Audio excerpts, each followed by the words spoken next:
Começa mais uma edição do JR 15 Minutos, o podcast da Record TV que aprofunda as notícias que mais mexem com a nossa vida.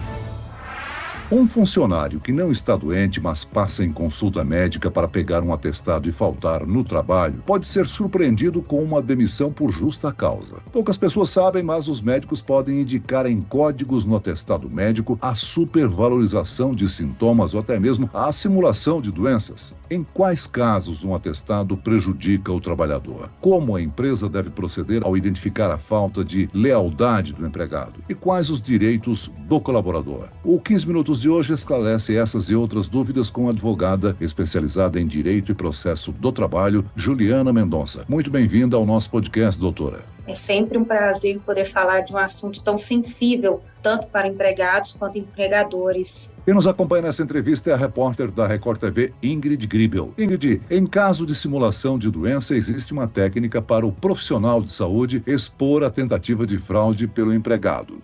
Oi, Celso. Olá, doutora Juliana. Muito obrigada pelo convite.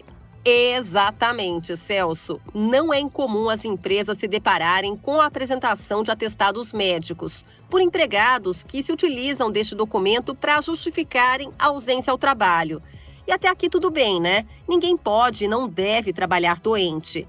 Mas em algumas situações, o funcionário sem qualquer motivo de saúde e para não ter o dia de falta descontado do salário, acaba buscando atendimento médico. E então começa, aquela dor de cabeça.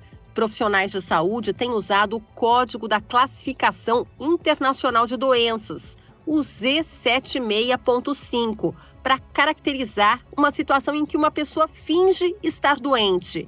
Ou seja, este código em específico não se trata de uma patologia que precisa ser investigada, e sim apenas para informar quem recebeu o atestado médico de que não há nenhuma enfermidade.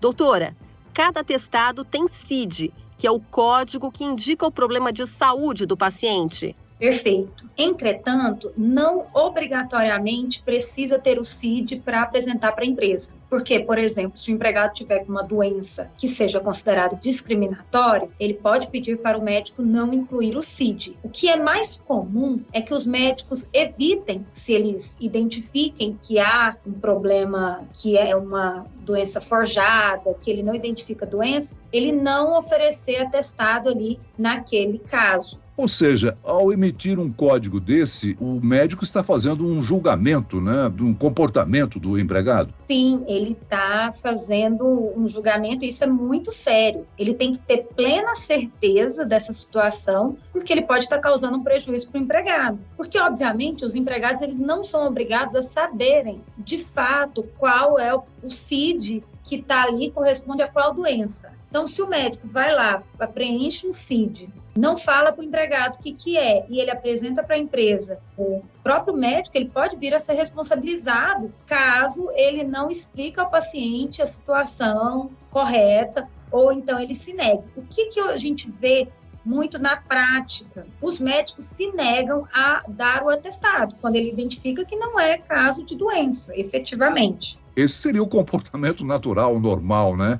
Mas infelizmente também ocorre de quando o médico não quer dar um atestado, o empregado vir a ficar de forma agressiva, não aceitar e aí ter toda aquela situação de tumulto nos consultórios. A demissão por justa causa acontece quando o empregado adota um comportamento chamado ilegal ou imoral durante o exercício do seu trabalho. Nessas situações em que o funcionário simula uma doença, a empresa pode aplicar essa punição? Sem sombra de dúvida, esse é um caso de ato de improbidade. O que é ato de improbidade? É utilizar de algo fraudulento para benefício próprio. Então, com o atestado, ele estaria ganhando um dia de folga, ou 2, ou etc., quantos dias forem que estão ali no atestado. E isso ele está usando de um benefício que ele não teria na realidade. Isso quebra a confiança da empresa no empregado. Isso é motivo clássico de justa causa. Agora, é imprescindível que na justa causa a empresa tenha provas concretas que fundamentam a decisão. Ou já é válido somente esse atestado médico? É imprescindível, sim. É importante que a empresa entre em contato com o hospital, hospital, confirme, pegue um relatório médico sobre a situação do que ocorreu, porque o ônus de prova, nesse caso, é da empresa. A empresa tem que provar que aquele laudo, que aquela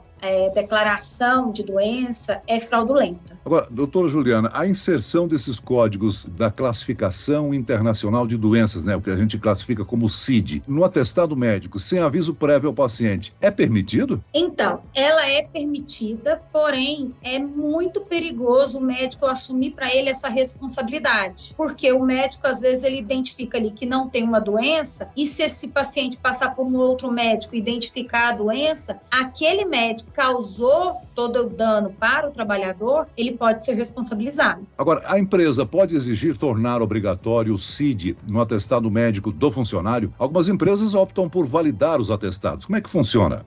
O CID, ele não pode ser obrigatório, não pode ser exigência da empresa, pelo fato de que existem algumas doenças que são de cunho discriminatórios. Um exemplo clássico é o da AIDS. Por exemplo, eu tenho a doença, e aí eu coloco algum CID referente a essa doença ou outra doença estigmatizante. Isso, a empresa não pode exigir que o empregado forneça o CID. Ela tem que confiar que o médico se deu um atestado com períodos de ausência ao trabalho justificada, ele não precisa justificar qual era a doença em si. Ou seja, a gente está falando do Z76.5 que apontam um comportamento ilegal do empregado. Existem outros CIDs? Nesse sentido, não. Existe CID de todas as doenças. Agora, que me recorde a ponto de identificar que é uma simulação de uma doença, não. Mas é muito complicado também, porque pode ser que o empregado esteja passando por um problema psíquico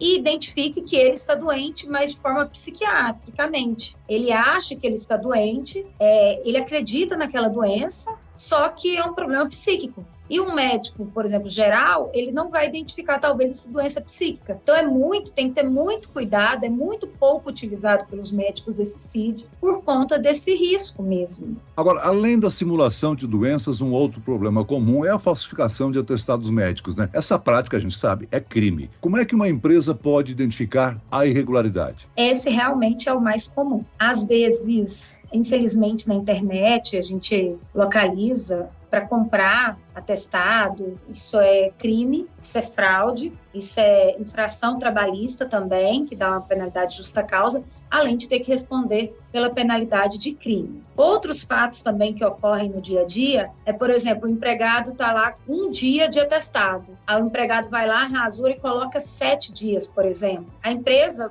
pode entrar em contato com o hospital, ou com a clínica, ou com o médico, e perguntar se o paciente passou por lá, se ele foi atendido, quantos dias foi necessário o atestado, caso ela acredite ou ache que aquele atestado não tenha veracidade. E aí, ela pode pegar uma declaração do médico e poder dar demissão por justa causa para esse trabalhador. Doutora, agora falando dos recursos disponíveis ao empregado, o funcionário pode buscar a reversão da justa causa aplicada caso não concorde com a dispensa? O que deve ser feito? Sim, sem sombra de dúvida. A empresa, ela não precisa entrar na justiça para demitir o empregado por justa causa. Basta ela dar uma notificação para o empregado que ele está sendo demitido por justa causa. Mas para que o empregado reverta essa situação, ela precisa entrar na justiça. E o ônus probatório é quem tem que provar que esse empregado cometeu uma falta grave por passível de justa causa, é o próprio empregador. A dispensa por justa causa, ela causa prejuízos de ordem financeira para o empregado, porque ele deixa de receber várias verbas trabalhistas que ele teria direito se a dispensa não fosse por justa causa. Tipo de férias proporcionais, fundo de garantia, é isso? Aviso prévio, ele perde o direito do aviso prévio, ele perde o direito a toda a proporcionalidade. Por exemplo, se ele tiver trabalhado até novembro, ele perde o direito ao 13º proporcional dele. Ele perde o direito às férias proporcionais. Ele não vai ter direito a sacar o FGTS. Ele não vai ter direito a dar entrada no seguro-desemprego. O único direito que esse trabalhador vai ter numa dispensa por justa causa seria o saldo de salário, ou seja, os dias que ele trabalhou, e férias vencidas e 13º vencido, se tiver. Se ele tiver mais de um ano de casa e não tiver tiver gozado férias, aí ele vai ter direito a receber essas férias. Do contrário, se for proporcional, ele não vai ter direito. Agora, doutora Juliana, nos casos em que o colaborador está afastado por um longo período, caso fique comprovada a quebra de confiança entre as partes, a empresa pode demitir o colaborador? Pode sim. Ele pode ser demitido a qualquer momento que a empresa identifique essa fraude reconhecida, né? Desde que ocorra a imediatidade. Para a aplicação de uma justa causa, é necessário que tenha uma atitude imediata da empresa. A empresa não pode esperar, vou ver. Não, ela tem que apurar os fatos e imediatamente dar a aplicação da justa causa nesse trabalhador. Quando os atestados são reais, não há nada que a empresa possa fazer. As pessoas têm sim o direito de ir a uma consulta médica, de procurar um serviço de saúde. Quais são os outros direitos do funcionário em caso de doença? Qualquer atestado médico, ele pode se afastar do trabalho, sendo considerado uma falta justificada. Com isso, a empresa não pode descontar dele o dia de trabalho e nem o repouso semanal remunerado. Entretanto, se esse trabalhador vier a faltar mais de 15 dias de atestado, por exemplo, aí ele já entra de licença médica pelo INSS. A empresa só é obrigada a pagar esse afastamento do trabalhador até 15 dias de ausência justificada por meio médico. Após esse prazo dos 15 dias, ele vai entrar pelo INSS, quem vai arcar com o tempo de afastamento desse trabalhador. E o que acontece quando a doença afasta o empregado de suas atividades, ainda que de forma temporária? O contrato de trabalho ele fica suspenso. O empregador, de forma nenhuma, ele pode suspender, por exemplo, o plano de saúde, caso haja. Ele não pode demitir o empregado. Enquanto esse trabalhador estiver afastado da empresa, utilizando de meios médicos, né, por meio de atestado, esse contrato de trabalho ele não pode ser rescindido, ele tem que estar suspenso.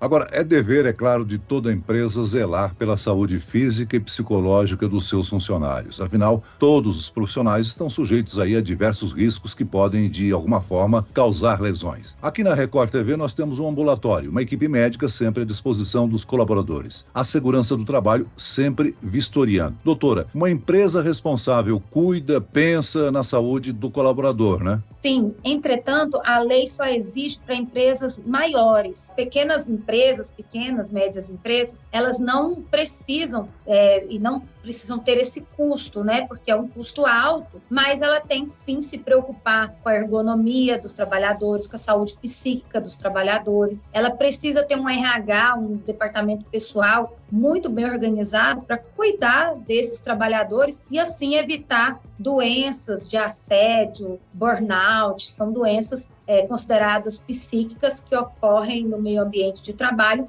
muito comum hoje em dia. A senhora citou aí algumas doenças psicológicas, né? Pode acontecer de, digamos, um médico de uma dessas empresas que tem ambulatório recusar, digamos assim, uma reclamação do empregado e ele conseguir um atestado fora. Quem é que julga qual atestado tem validade? Se o empregado tiver um atestado de um médico que, de fato, seja verdadeiro, vai ter que se aproveitar esse atestado de fora.